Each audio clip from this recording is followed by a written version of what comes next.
Je vais vous partager donc ce que le Seigneur a mis sur mon cœur aujourd'hui. On est toujours dans la continuité de ces fêtes de l'Éternel. Et la dernière prédication du pasteur Jean-Baptiste nous a interpellés sur une de ces fêtes, c'était Yom Kippour. Vous savez ce que c'est Yom Kippour maintenant?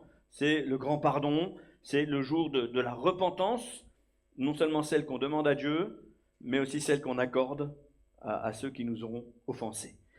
Mais 10 jours avant cette fête importante, il y a une autre fête, la fête des trompettes, plus connue aujourd'hui dans le monde hébreu et le monde hébraïque et juif sous le nom de Rosh Hashanah. Rosh Hashanah, eh bien, c'est une fête qui a été instituée par Dieu dans ce qu'on appelle les 7 fêtes de l'Éternel. Et aujourd'hui, donc, on continue cette série parce que, pour être tout à fait honnête avec vous, avant de me lancer dans l'étude de cette fête, eh ben, je ne savais pas ce que c'était. Qui sait ce qu'est la fête des trompettes? Qui sait ce que l'on célèbre lors de la fête des trompettes? Oui, ça suffit, pasteur Jean-Baptiste. Il lève la main comme ça. Forcément, il a fait Yom Kippour.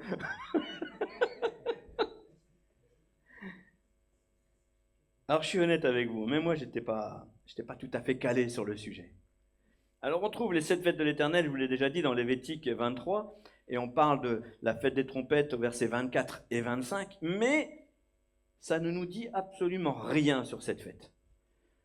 Dans Lévitique 23, versets 24 et 25, on nous dit, voilà, 10 jours avant Yom Kippour, enfin le premier du 7e mois, le premier jour du 7e mois, vous allez vous réunir, un coup de trompette, et puis c'est la fête. Vous n'aurez pas le droit de travailler, et c'est ce qu'on nous dit, point. Heureusement, le législateur biblique a bien fait son boulot, et Moïse a développé l'idée dans le livre des Nombres. On est au chapitre 29, et on va lire les 6 premiers versets du chapitre 29, où on nous explique davantage cette fête. Le premier jour du 7e mois. C'est quel mois? Voilà, ça c'est l'incohérence du calendrier mondial. Il faut savoir qu'en juin, juillet, août, 3 empereurs ont simplement décidé de s'approprier des mois. Donc à l'époque biblique, le 7e mois n'est pas du tout notre 7e mois à nous. Le 7e mois, on pourrait penser que c'est septembre, 7 septembre, mais finalement le 7e mois c'est le mois d'octobre, en tout cas pour le calendrier hébraïque. Donc le premier jour du 7e mois, vous aurez une assemblée cultuelle. Et vous n'accomplirez ce jour-là aucune tâche de votre travail habituel. Et moi, ça, j'ai souligné ça. Pas parce que je veux rien faire, mais parce que je vois que ce jour doit être particulier. Il doit être honoré comme un sabbat. Vous le marquerez par des sonneries de trompette. Je vais vous épargner la trompette. Vous offrirez, et là aussi j'ai souligné, vous offrirez en holocauste dont l'odeur apaisera l'Éternel, un jeune taureau, un bélier et 7 agneaux dans leur première année, tous sans défaut. Vous y ajouterez l'offrande, et là aussi j'ai souligné le mot offrande, correspondante de fleurs de farine pétrie à l'huile, 9 kg pour le taureau, 6 kg pour le bélier et 3 kg pour chacun des 7 agneaux. 36 kg d'offrande de farine pétrie dans l'huile. De plus, vous immolerez un bouc en sacrifice pour les péchés. Et ça aussi, j'ai souligné. Parce que, d'un seul coup, cette fête, elle prend une tournure différente. 1, on ne travaille pas. 2, il y a un holocauste. L'holocauste, c'est pour glorifier Dieu. Mais là, maintenant, il y a un sacrifice pour les péchés. Pour accomplir le rite d'expiation pour vous. Ces sacrifices viendront ajouter à l'holocauste mensuel et à son offrande, ainsi qu'à l'holocauste perpétuel avec son offrande, et à la libation qui les accompagne selon le rituel prescrit à leur sujet. Ce sont des aliments consumé par le feu, et ça aussi j'ai souligné, vous allez voir pourquoi je l'ai souligné, pour l'Éternel et dont l'odeur est apaisante. Donc cette fête, excusez-moi, cette fête ouvre le plus solennel des mois juifs. C'est le plus solennel parce que durant ce mois d'octobre est célébré Yom Kippour et à la fin du mois, Sukkot. La fête des tabernacles, la fête des cabanes, la fête des tentes, comme vous voulez. Sukkot. Pour le juif, la fête des trompettes, je vous l'ai dit, aussi appelée Rosh Hashanah, c'est un peu comme le nouvel an pour nous.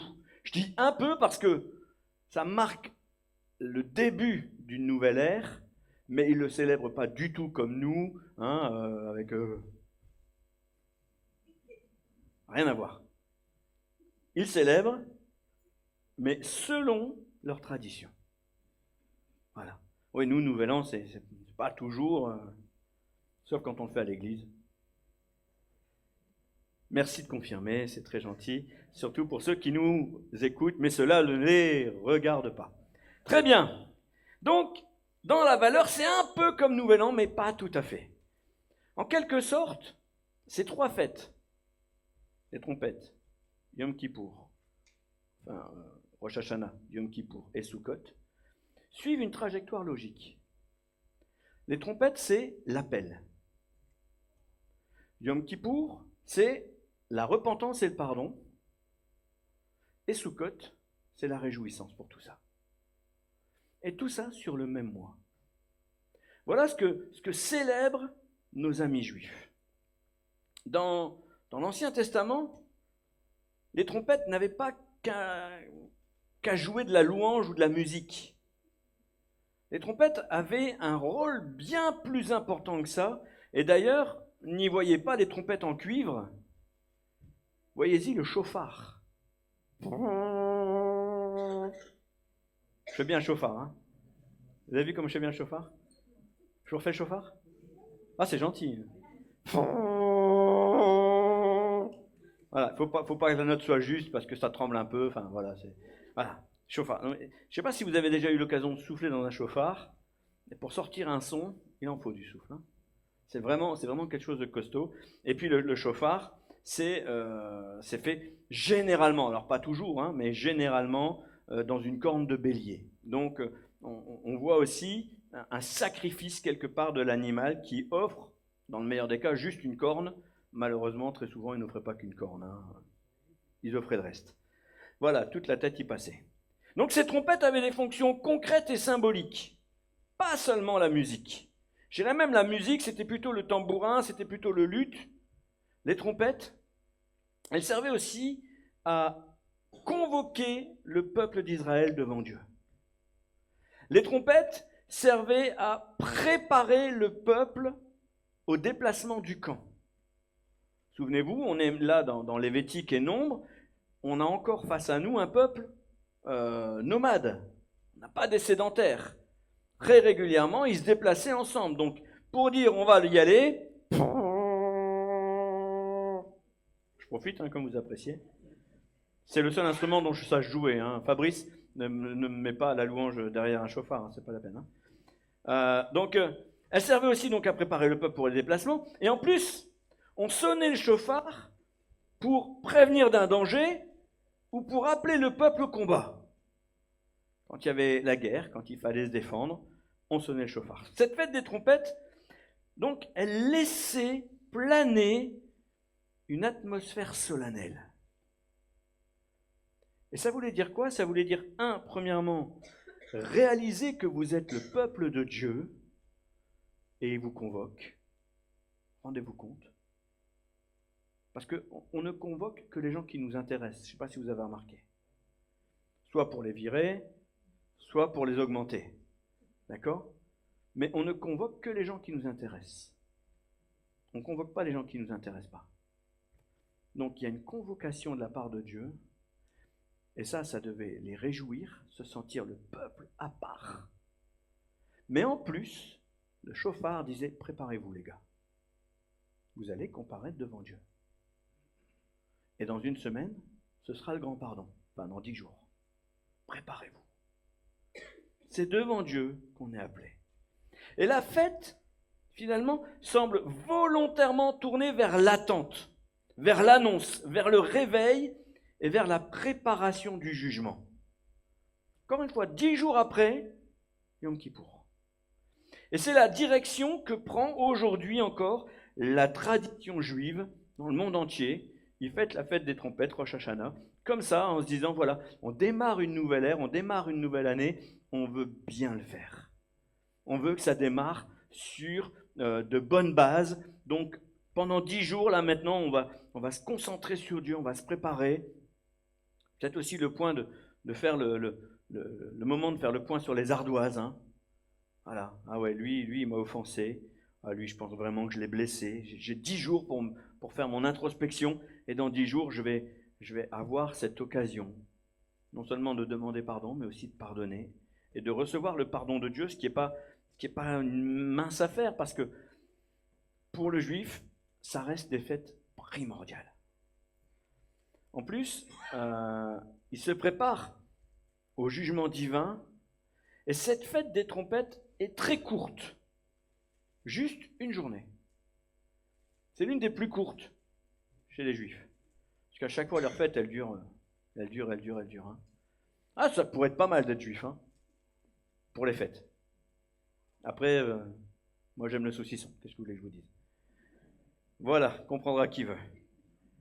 Donc cette fête, elle est très courte, une journée, le 7e mois, et elle se célèbre comme un sabbat, un Shabbat. Pas de travail. Je fais rien. Bah, Gégé, tu peux pas dire, c'est cool, t'es retraité. Tout le monde le sait, les retraités, ça fait rien. Essayez d'avoir un rendez-vous, vous allez voir. C'est pas possible, ils sont toujours occupés, les retraités. Donc, c'est un Shabbat, pas de travail, un holocauste, des sacrifices d'expiation et des offrandes, et elle agit exactement comme une sirène spirituelle de Yom Kippour. Ces deux fêtes sont liées l'une à l'autre d'une manière inébranlable. Mais comment comprendre l'impact de cette fête pour les chrétiens d'aujourd'hui? Est-ce que Rosh Hashanah nous concerne? Rosh Hashanah, non. Mais les trompettes? Pour introduire un parallèle avec cette fête juive, je vais vous citer l'apôtre Paul qui écrit aux Éphésiens. Et on va regarder ensemble un verset, Éphésiens 5,14, qui nous dit, c'est pour cela qu'il est dit, réveille-toi toi qui dors, relève-toi d'entre les morts, car Christ t'éclairera. Réveille-toi, toi qui dors. Évidemment, l'apôtre Paul ne fait absolument référence à la fête des trompettes. Quand il dit ça, il ne dit pas « réveillez-vous, on va faire la fête ». D'accord ? N'y voyez pas de ma part un lien pour justifier un verset. Il n'y a pas de lien direct, mais il y a cet appel à se réveiller. Quand vous lisez ce verset, qui se place au milieu du chapitre 5 de l'Épître aux Éphésiens, eh bien, on comprend qu'il se place là comme un appel à la vigilance. Et regardons-le d'un peu plus près. À qui s'adresse-t-il? Réveille-toi, toi qui dors. À qui Paul parle-t-il? À des chrétiens.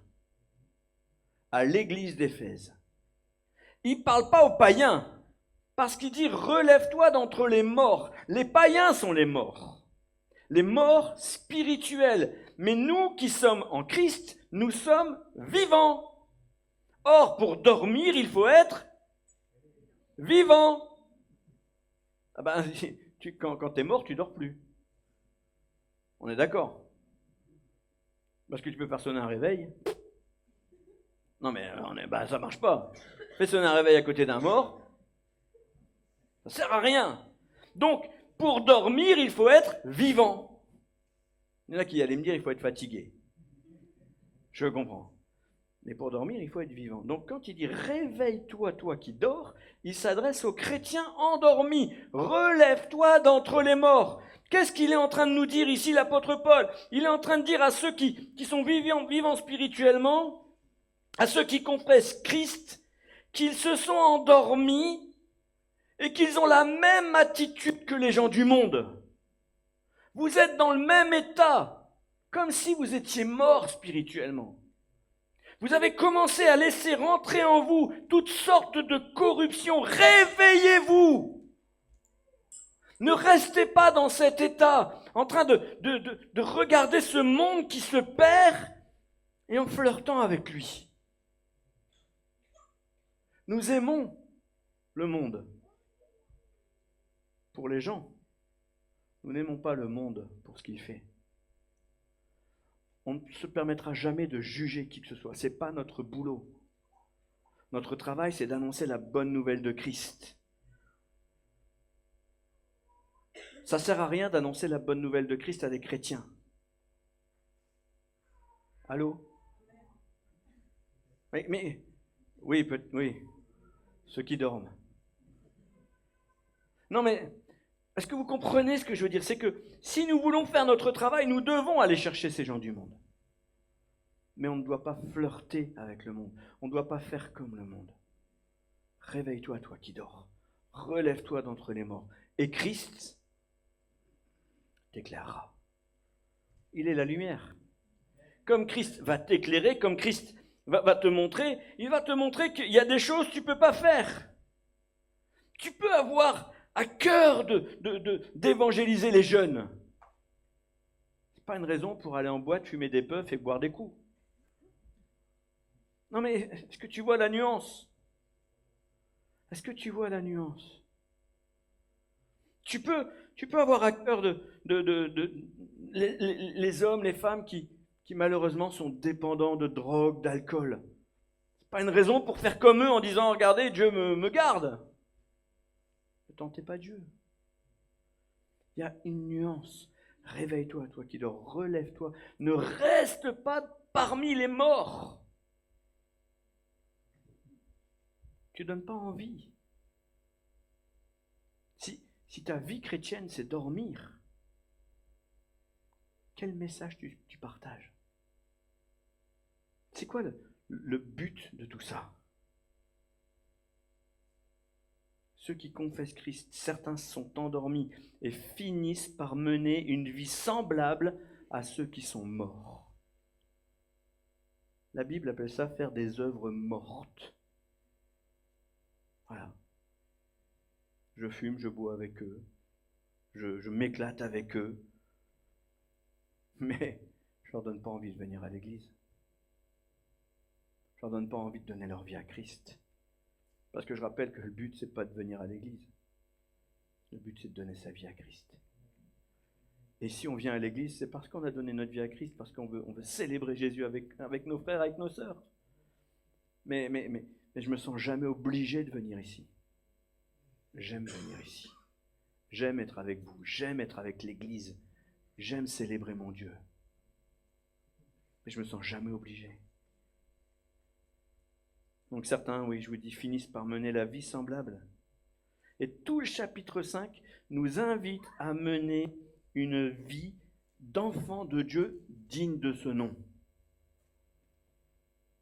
On ne nous demande pas de devenir des ascètes. On ne nous demande pas de devenir des moines, des prêtres, des hommes qui sont éloignés des réalités de ce monde.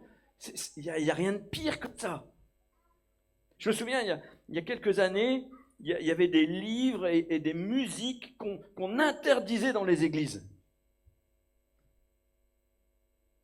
Vous connaissez un petit peu mon caractère rebelle. Il suffit que tu me l'interdises pour que j'ai envie ou de lire ou d'écouter. C'est pas méchant. C'est pas de la provocation. C'est juste que je me dis, mais pourquoi j'aurais pas le droit de lire ou d'écouter ça? Est-ce que j'ai le droit de me faire un avis personnel? En tant que chrétien, il y a des choses, j'ai écouté, j'ai vu, j'ai lu 10 secondes, 20 secondes, 3 lignes, 2 minutes, j'ai vite mis à la poubelle. Parce que j'ai compris, mais je veux me faire un avis personnel. Je veux que les gens à qui je parle comprennent que je les comprends. Moi, si tu me dis, il ne faut pas aller voir ce film, mais que tout le monde, et je dis le monde, pas les chrétiens, le monde va voir ce film, à l'arrivée, moi, quand je vais leur parler, ils vont me parler de ce film, je vais dire, je ne sais pas de quoi tu parles. J'ai besoin de savoir. Et j'ai même besoin d'aller chercher parce que, en toute chose, là où une porte est fermée, Christ ouvre une fenêtre. Tout le monde a vu ce film qu'il ne faut pas voir. Je ne vais peut-être pas le voir, mais je veux le connaître. Je veux savoir de quoi ça parle. Je veux pouvoir en parler avec les gens du monde qui ont adoré. Je veux pouvoir leur dire pourquoi moi j'ai pas aimé. Parce que si jamais je leur dis j'ai pas aimé parce que l'Église m'a interdit, ben je ne le verrai jamais ici. Réveille-toi, toi qui dors. Relève-toi d'entre les morts. Fais la différence. Est-ce que vous entendez ce que je suis en train de vous dire? Je ne m'interdis rien. Rien n'est interdit, mais tout n'est pas utile. Rien n'est interdit, mais tout n'édifie pas. Il y a plein de choses que je n'apprécie pas, mais je les connais. Parce que je veux pouvoir en parler. Parce que je veux pouvoir ne pas passer pour un ignare face à un monde qui, aujourd'hui, grâce à l'intelligence artificielle, en 5 secondes, en sait plus que toi et moi. Même sur la Bible. Il ne s'agit pas seulement de croire, mes amis, il faut être des enfants de Dieu. L'apôtre Jacques écrit dans sa lettre au chapitre 2, verset 19, « Tu crois qu'il y a un seul Dieu? Tu fais bien. Les démons le croient aussi et ils tremblent. » Ce n'est pas seulement croire. Je crois en Jésus. Je crois qu'il est mort et ressuscité. Je crois qu'il a donné sa vie pour moi. Je suis sauvé. Mais je vis une vie de patachon. Tous ceux qui me disent « Seigneur, Seigneur » n'entreront pas dans le royaume des cieux. Vous entendez ce que je dis? Tu crois qu'il y a un seul Dieu? Les démons aussi le croient. Mais ils tremblent. Ils ont la crainte de Dieu. Nous devons manifester les fruits d'une vie donnée à Christ. C'est ça l'objectif. Là où la fête des trompettes demande des holocaustes, Dieu est pleinement satisfait. L'holocauste parfait a été donné, c'est le sacrifice de Christ. Mais la fête des trompettes, je l'ai lu avec vous, j'ai même souligné des mots, ne demande pas qu'un holocauste. Là où elle demande des sacrifices pour nos péchés, il nous convient de nous humilier maintenant, de nous rabaisser et confesser nos fautes afin d'obtenir son pardon. Il n'y a pas de confessionnal ici. On n'est pas dans l'hypocrisie de se dire veuillez me parler, ah mon père j'ai péché, ah David c'est pas bien. Parce que j'ai reconnu la voix. Non. Il n'y a pas de confessionnal. Si tu veux confesser tes fautes à un frère, à une sœur, c'est bien, mais confesse tes fautes à Dieu aussi. Surtout, n'oublie pas de confesser tes fautes à Dieu. Reconnais ton erreur. Dieu prend plaisir à la miséricorde. Pourquoi? Parce que quand tu viens lui demander pardon, tu remets Dieu à sa place. Il prend conscience que tu as compris. Alors là, il se dit, tu as compris la relation qui est entre toi et moi. Tu as péché, mais je t'aime et je te pardonne. Je prends plaisir à la miséricorde. Parce que tu m'as reconnu comme étant ton Dieu. Enfin, là où il est question d'offrande, je constate qu'il ne s'agit pas d'offrande volontaire, mais ici d'offrande précise. Et quelle offrande Dieu attend-il de nous dans la précision, si ce n'est l'offrande d'une vie consacrée? Vous voyez la différence entre une offrande volontaire et une offrande précise comme ici? L'offrande volontaire, c'est que tu donnes ce que tu veux, tu fais ce que tu veux. Ici, il n'a pas demandé une offrande volontaire. Il y a un taureau, 9 kg.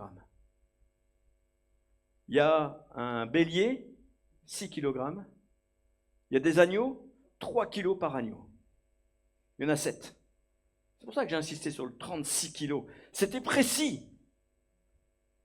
Il n'en voulait pas 35, il n'en voulait pas 37. Il en voulait 36.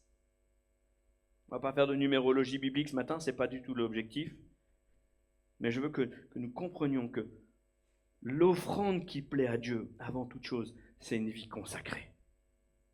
Une vie réveillée. une vie sans compromis. Alors oui, à nouveau, il est question d'offrande, offrande à Dieu.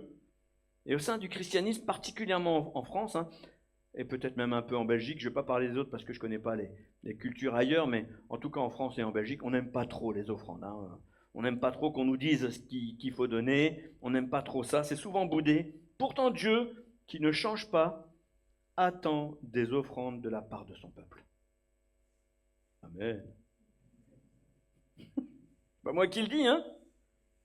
Il ne s'agissait pas de négocier ici. Vous allez faire ça. Et les offrandes, eh bien, comme on le constate ici, ne sont pas destinées au temple ou aux Lévites. Parce que si vous regardez dans le livre des Nombres, au chapitre 18, on nous dit ce que les serviteurs de Dieu doivent faire avec les offrandes. Avec les dîmes, vous faites ceci, avec les offrandes, vous faites cela. Donc quand on apporte nos dîmes et nos offrandes lors de journées commémoratives, lors de fêtes, etc., vous inquiétez pas, les Lévites savent ce qu'ils vont en faire. D'accord ? Aujourd'hui, on est en France, ça a beaucoup changé. D'ailleurs, il n'y a plus de Lévites, il y a des serviteurs de Dieu, mais ça a beaucoup changé parce qu'on se soumet aux règles du pays, on a un conseil d'administration, c'est son travail. Mais à l'époque, les dîmes et les offrandes étaient le partage pour les Lévites. Sauf ici, parce que le Dieu qui ne change pas, dans Nombre 29 au verset 6, il nous dit « Ces aliments consumés par le feu pour l'Éternel et dont l'odeur est apaisante. » L'offrande que Dieu attend de ta part en commémorant cette fête des trompettes, et on va aller voir comment on peut la commémorer, c'est l'offrande de ta propre vie. Et ça représente une chose, c'est que Dieu a fourni la victime, l'animal sans tache, c'est Christ, et il nous appartient de fournir l'offrande qui s'associe à ça, c'est-à-dire la farine avec l'huile. La farine c'est toi, l'huile c'est toi, rempli du Saint-Esprit. Amen. Ta vie que tu viens offrir à Christ pour qu'ensemble vous portiez un parfum de bonne odeur qui monte vers lui. En fait, au-delà de l'amour que tu dois donner à Dieu, que Dieu attend de toi, pas que tu dois, parce que j'aime pas dire tu dois donner. Au-delà de l'amour que Dieu attend de toi, l'offrande qu'il demande, c'est l'offrande de ton temps. C'est l'offrande de ta louange, c'est l'offrande de ton pardon envers ceux qui t'ont offensé. Et remarquez une chose, c'est que ces choses-là sont totalement immatérielles. Elles n'enrichiront personne, elles n'appauvriront personne. Mais elles coûtent et elles ont énormément de valeur pour Dieu. On va regarder ces trois éléments ensemble. Avant toute chose, ce que je vous disais, souvenons-nous, comme disait David, qu'une offrande doit nous coûter. On est d'accord avec ça ? Je n'offrirai pas à l'Éternel quelque chose qui ne me coûte pas. Alors l'offrande de ton temps. Je dis ton temps, mais je peux dire mon temps. Mes amis, mon temps m'appartient. Ton temps t'appartient. C'est à toi. Tu en fais ce que tu veux. Est-ce que tout le monde est d'accord avec ça ? On est bien d'accord. Moi, je n'aime pas qu'on me dise ce que je dois faire, mais ce temps qui n'a pas de valeur pécuniaire, sauf quand tu travailles à l'heure, mais bon, ça c'est autre chose. Ce temps est souvent l'une des choses les plus précieuses que nous ayons. Pourquoi ? Parce que le temps perdu ne se rattrape pas. Une journée de perdu, c'est une journée de perdu. Il est impossible de rattraper le temps qu'on n'a pas pris. Le passé est irrévocable, le présent est fuyant, et l'avenir, totalement incertain. Ah, on a des agendas, on a des calendriers, on a nos projets. Mais qui peut me dire avec certitude, absolue certitude, que demain il est encore vivant? Demain est incertain. Malheureusement, ça ne nous appartient qu'à moitié. Personne ne peut dire qu'il lui reste beaucoup de temps. Et c'est d'ailleurs pour ça que c'est précieux, parce que tes projets dépendent aussi du temps qui te reste. Je parlais ce matin avec quelqu'un qui me disait, moi j'ai pas envie de traîner pour avoir un enfant, parce que Jésus revient bientôt, mais je veux vraiment savoir ce que c'est que d'être parent. Et imagine, Jésus revient la veille où on va avoir un bébé. Allez boule, hein. T'aurais pu attendre 2 jours de plus, on n'était pas à 2 jours près. Seigneur. Non mais imaginez, c'est quand même important de se projeter, de prendre conscience que demain tout peut s'arrêter. Allô? Est-ce que demain tout peut s'arrêter? Est-ce que Christ peut revenir demain? Je ne suis pas tout à fait sûr. Tous les signes ne sont pas accomplis. On a un peu de temps, mais il revient bientôt. Il est à la porte. Et ça va aller très vite. Si ce n'est pas demain, c'est après-demain. Amen. Donc, on pense que nos projets sont devant nous, mais ils dépendent du temps qui nous reste pour les accomplir. Personne ne sait s'il aura complètement le temps. Il y a un homme qui a commencé à construire une énorme basilique au centre de Barcelone il y a 100 ans. Laissez-moi vous dire qu'il est mort depuis bien plus longtemps qu'elle n'a été commencée. Eh oui, les amis. Combien d'hommes ont construit des monuments, des cathédrales? Ils ont commencé, mais ils n'ont pas pu achever. Ça a pris 100, 200, 300 ans pour les construire. Ton projet, tu ne sais pas combien de temps il va prendre. Mais laisse-moi te dire une chose, c'est que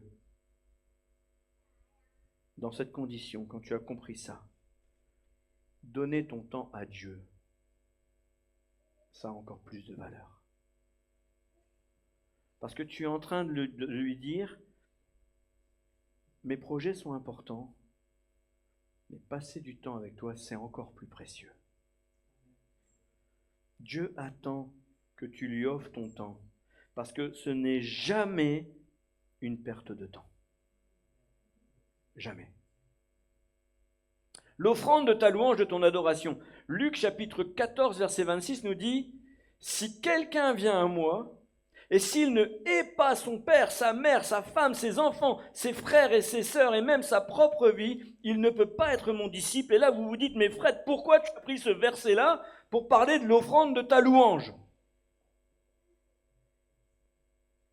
Vous le savez tous ici, ma femme est ma priorité. Mais Dieu est prioritaire sur ma femme. Ma louange n'appartient qu'à Dieu. J'aime profondément ma femme, mais je ne la loue pas. J'aime profondément mes enfants, qui sont la priorité juste après elle, mais je ne les loue pas. Le seul que je loue, le seul que j'adore, c'est Dieu. Et ici, Jésus ne me demande pas de haïr ma femme, de haïr mes enfants, de haïr mes parents. C'est pas ça le message.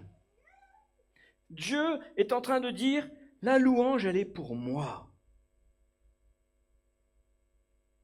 Pourquoi? Parce que très souvent, on a tendance à déplacer notre adoration vers ce qu'on aime. Mais si celui que tu aimes le plus, c'est Dieu, il s'occupera de ce que tu aimes. Et ce n'est pas une façon de dire adorer Dieu pour qu'il s'occupe de ceux que vous adorez. C'est un très mauvais calcul, vous ne trompez pas Dieu. Mais c'est une façon aussi de dire à Dieu, tu sais, tu me les as confiés, je les aime, merci pour eux, mais pour eux je ne peux rien. Je ne peux rien. Moi, ce qui m'intéresse, c'est que ma vie t'appartienne Et qu'au travers de tout ce que tu fais dans ma vie, même eux, ils en soient au bénéfice. Ma relation avec toi est plus importante parce qu'il n'y a rien de plus précieux que ce que Dieu peut faire en toi. Les hommes, les femmes, ça va, ça vient. On gagne des amis, on les perd. On gagne des collègues, on les perd. On a des adversaires, on les perd. Mais Dieu veut l'adoration. Il ne veut pas que ton adoration soit tournée vers des choses terrestres, parce que ces choses vont passer. Par contre, si ton adoration est tournée vers des choses célestes, la seule chose céleste qui soit éternelle, c'est Dieu. Amen. Et d'ailleurs, Dieu ne cherche qu'une seule chose. Qu'est-ce qu'il cherche, Dieu? Tu peux le dire? En esprit et en vérité. Dieu cherche des adorateurs en esprit et en vérité. Que ta vie soit une louange. L'offrande de ton pardon. Ça, c'est sans doute l'un des versets les plus durs que j'ai lus dans la Bible. Matthieu chapitre 6, versets 14 et 15. On sort de la magnifique prière du Notre Père, et tout de suite après, Jésus enchaîne en disant « Si vous pardonnez aux hommes leurs offenses, votre Père céleste vous pardonnera aussi. » Mais le verset 15, « Si vous ne pardonnez pas aux hommes, votre Père ne vous pardonnera pas non plus vos offenses. » La première fois que j'ai lu ce verset, je me suis dit « Oh !» Avec l'accent ch'ti, vous avez entendu? « Oh !» Je suis cochon. Non mais attends, il y a un gars, il vient, il m'insulte, il me frappe, il me bat, il me fait les pires saletés. Il ne me demande pas pardon. Mais si je lui pardonne pas, Dieu ne me pardonne pas. C'est logique ça, Seigneur? Et Dieu m'a répondu, c'est la logique de Dieu. Qu'est-ce que tu as à répondre à ça? Pourquoi? Parce que Dieu t'a pardonné bien plus que ce que lui t'a fait à toi. Dieu il pardonne à l'humanité entière. Alors le pardon, c'est tellement dur. Ça, c'est compliqué. Je vous avoue que vraiment, le pardon, j'ai pas de problème de pardon en ce qui me concerne. J'ai aucune rancune dans mon cœur. Et je pense que vous avez pu le constater à plusieurs reprises. Je ne suis pas du genre rancunier à parler sur ceux qui m'ont fait mal, etc. etc. Ça, c'est comme ça. Je pardonne très facilement. C'est ma grâce. Mais en tant que pasteur depuis 20 ans, combien de fois j'ai entendu des hommes et des femmes me dire « mais pardonnez ». Ça, c'est compliqué. Pardonnez à un de mes parents qui m'a fait ceci, pardonnez à la personne que j'aimais, qui m'a quitté, pardonnez à mes enfants qui m'ont offensé, pardonnez à mon patron, Ça, c'est compliqué. Vraiment. Mais ici, Dieu nous dit lui-même, si vous ne pardonnez pas aux hommes, je ne peux pas ouvrir cette fenêtre de pardon pour votre vie. Voilà pourquoi c'est primordial. Ce n'est pas juste important. C'est une question de vie ou de mort. C'est primordial de pardonner. Et j'ai souvent entendu dire que si tu trouves un blocage à pardonner à une personne, ne le fais pas pour elle, mais fais-le pour toi. J'avoue que c'est un peu égoïste, mais finalement, si ça aide, pourquoi pas. Mais je pense que la démarche, même de le faire pour toi, ça peut peut-être avoir du sens, mais ce n'est pas suffisant. Moi, j'ai envie de dire, si tu ne peux pas pardonner et que tu ne sais pas le faire pour toi, même pour toi, fais-le pour Dieu. Allô? Fais-le pas pour la personne. Ne le fais pas pour toi. Fais-le pour Dieu. Si tu aimes Dieu, fais-le pour Dieu. Parce que si tu ne le fais pas pour Dieu, tu es presque en train de lui dire « Je t'aime, mais pas suffisamment pour faire ça ». Or, Dieu cherche des adorateurs en esprit et en vérité. Fais-le pour Dieu. À nouveau, le pardon qu'on accorde, lui seul peut mesurer à quel point l'offrande est forte. Est-ce que tu entends ce que je dis? Quand il va voir que tu l'aimes tellement que tu veux pardonner l'impardonnable, Dieu va se dire, mais qu'est-ce qu'elle m'aime cette personne? Prête à pardonner l'impardonnable parce qu'il m'aime. Waouh! Qu'est-ce que vous croyez que Dieu va faire en retour? Ouais, c'est bien, bravo. Non! Le jour où tu vas te présenter devant lui, Dieu va dire, viens, entre, bon et fidèle serviteur, entre dans la joie de ton maître. Je suis tellement heureux de voir à quel point tu m'as aimé. Toi qui m'as offert ta louange, toi qui m'as offert le pardon, toi qui m'as offert toute ta vie. Je suis tellement heureux de te recevoir. Maintenant viens, finis les années de galère, finis les grincements de dents, finis les pleurs. On va passer l'éternité ensemble. Waouh!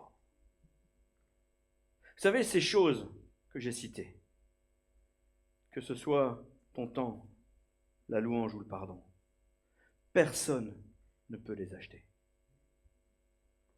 On peut me donner de l'argent pour pardonner quelqu'un.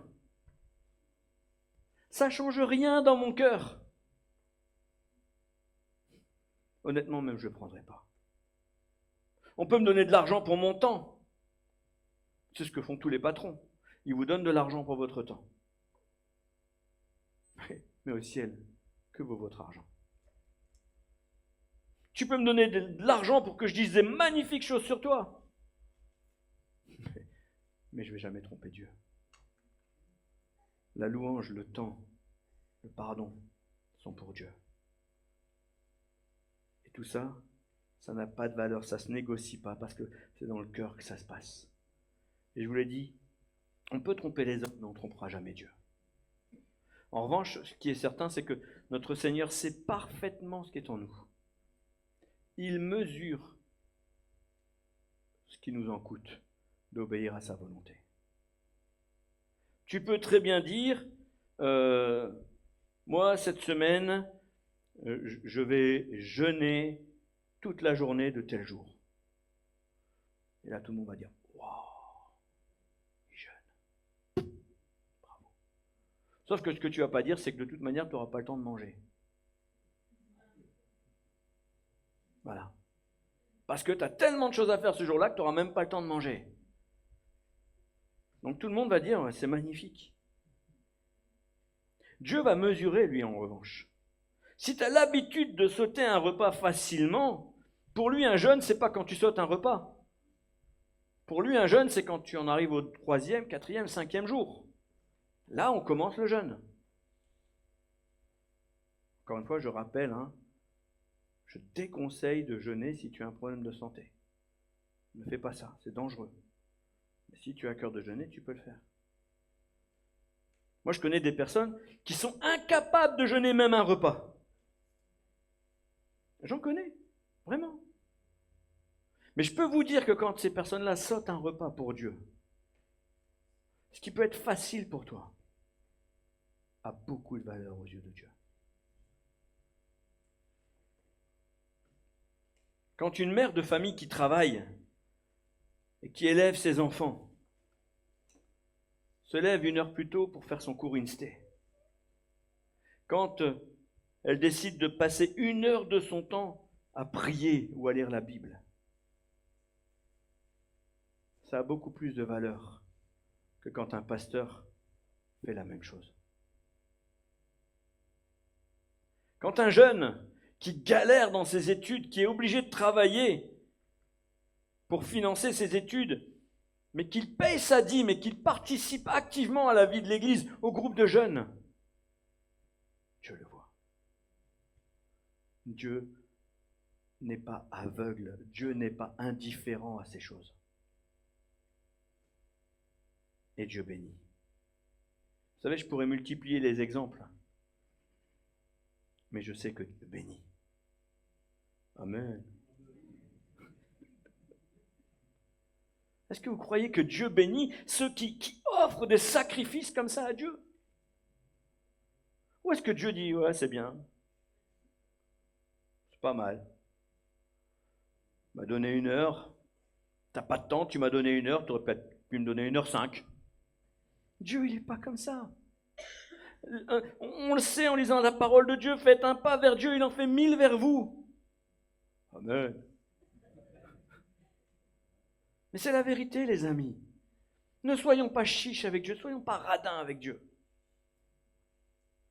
Comme disait Axel ce matin, je tends les mains vers le... Mais qu'est-ce qui t'empêche de lever les mains? Pourquoi tu te retiens? C'est devant Dieu que tu le fais. Et que le pasteur Fred le fasse, franchement, vous m'avez toujours vu le faire, moi je m'en fiche complètement, ça n'a pas de valeur. Mais si dans ta tête il y a un vrai blocage, le jour où tu le fais, tu vis une libération. Lâche-toi. Et je chante car tu es bon et je danse car tu es bon. Danse. Si Eliana danse parce que Dieu est bon, mais tout le monde le sait qu'Eliana danse. C'est normal. Mais si toi tu sais pas danser, si pour toi danser c'est ça. Quand tu fais un pas à gauche, mais Dieu se réjouit. Est-ce que tu entends ce que je dis? Ne retiens rien pour Dieu. Il y a des choses simples qu'on peut faire et Dieu les attend. Mais nous retenons. Ce matin, Manon a partagé une pensée avec l'équipe de louange. Je sais à quel point c'est dur pour elle. J'étais fier d'elle. Mais imaginez si moi j'étais fier d'elle. Imaginez Dieu. Allô? Imaginez Dieu. J'ai dit un truc à Manon, elle l'a dit. Yes! Elle le fait de plus en plus. Mais voyez ce que je veux dire. Ce que je veux vous encourager, les amis, c'est à être obéissant. Si Dieu te demande quelque chose, il va toujours commencer par des choses simples. Fais-le. Fais-le. D'ailleurs, il y en avait un qui avait parfaitement compris ça, c'est David. David nous démontre, quand il écrit dans le psaume 37, « Fais de l'Éternel tes délices, et te donnera ce que ton cœur désire. » Psaume 37, verset 4. Ce psaume, il faut le lire, il faut le méditer, mais ce verset, il faut le retenir. Et d'ailleurs, Jésus va le confirmer. Toujours dans l'évangile de Matthieu, au chapitre 6, verset 33. « Cherchez premièrement le royaume des cieux et sa justice, et toutes choses vous seront données par-dessus. » Je tends les mains vers le roi qui vient. Amen. Je m'en fiche de ce que les autres vont dire. Ok, peut-être que les gens derrière, du coup, ne voient plus l'écran. Apprenez les paroles par cœur. Quand vous êtes chez vous, que vous puissiez continuer d'adorer Dieu, sans devoir avoir à faire un recueil.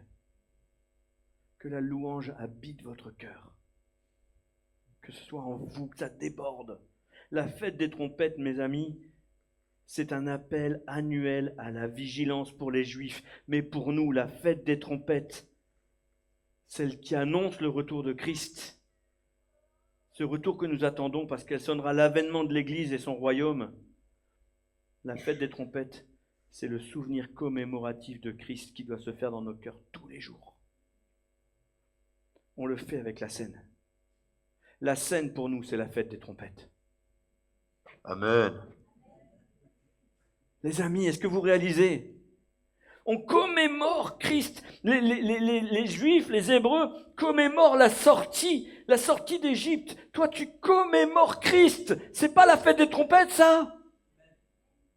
Ça, c'est la fête des trompettes. Pour nous, c'est la fête des trompettes. C'est Christ qui est mort, mais qui est ressuscité. Quand nous prenons la scène ensemble, Jésus nous dit, faites ceci en mémoire de moi. C'est une commémoration. En attendant le jour glorieux où les trompettes vont sonner le rassemblement du peuple de Dieu pour l'enlèvement. Waouh! Ah, j'ai hâte. En attendant ce jour glorieux, que tous les jours, les trompettes sautent dans notre cœur pour se souvenir de Christ, de ce qu'il a fait et de ce qu'il souhaite que nous fassions pour lui. Amen. Est-ce qu'on peut terminer par la prière, les amis?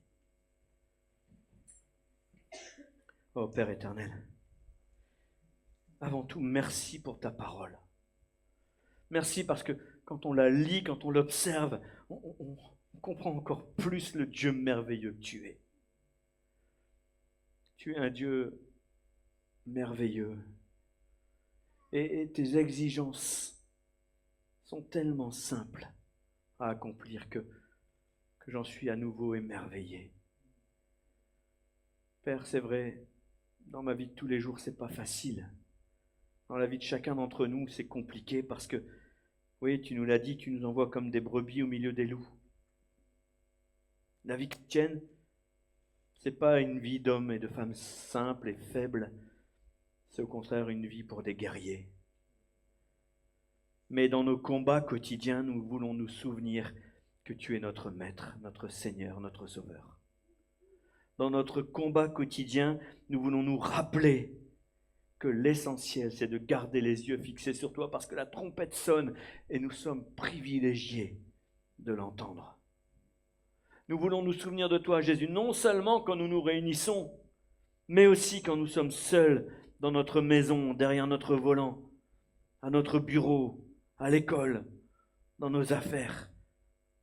Seigneur, au nom de Jésus, merci pour cette commémoration du peuple élu. Mais nous, le peuple racheté, nous voulons te commémorer tous les jours de notre vie. Seigneur, je veux encore t'offrir en sacrifice mon temps, ma louange, le pardon que j'accorde.